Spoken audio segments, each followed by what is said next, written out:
এই রাস্তাটিকে সংস্কারের জন্য তারা সকাল থেকে অদ্য পর্যন্ত তারা এই সংস্কারের কাজ করে যাচ্ছে। পাশাপাশি আমি দেখতে পেলাম যে এই ইউনিয়ন মাদারীপুর জেলার মধ্যে অন্যতম একটি ইউনিয়ন।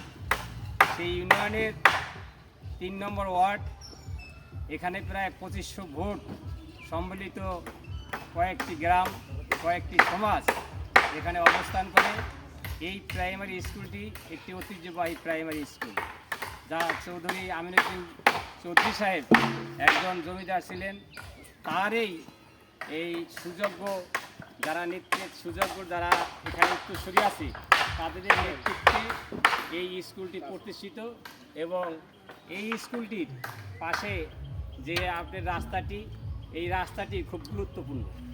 এই স্কুলটিতে শত শত ছাত্রছাত্রী এখানে লেখাপড়া করে অর্ধ আমি দেখেছি যে এই স্কুল থেকে অনেকেই সচিব পর্যায়ের লোকও আছে, মন্ত্রী পর্যায়ের লোকও হইতে পারে। সেই হিসাবে হাতে করি এই স্কুলটি প্রাইমারি স্কুলের পাশে এরকম একটি রাস্তা অসংস্কার হয়ে পড়ে আছে।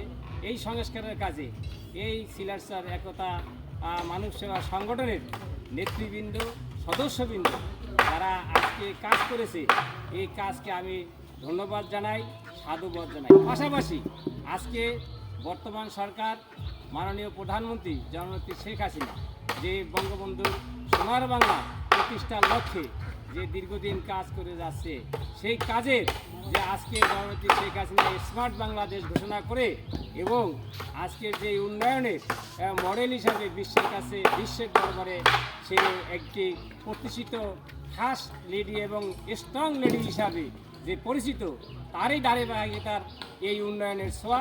আজকে আমি এই উন্নয়নকে সকল নেতৃবৃন্দ যারা আছেন, প্রশাসনিক এবং যারা এলজিডি মহোদয় অ্যাকশন সহ সকলকে দৃষ্টি রাখার জন্য আমি অনুরোধ জানাচ্ছি যে এইটা একটা দৃষ্টি স্থাপন করছেন, যেটা এই মানব সেবা সংগঠনের পক্ষে আজকে করা সম্ভব হয়েছে।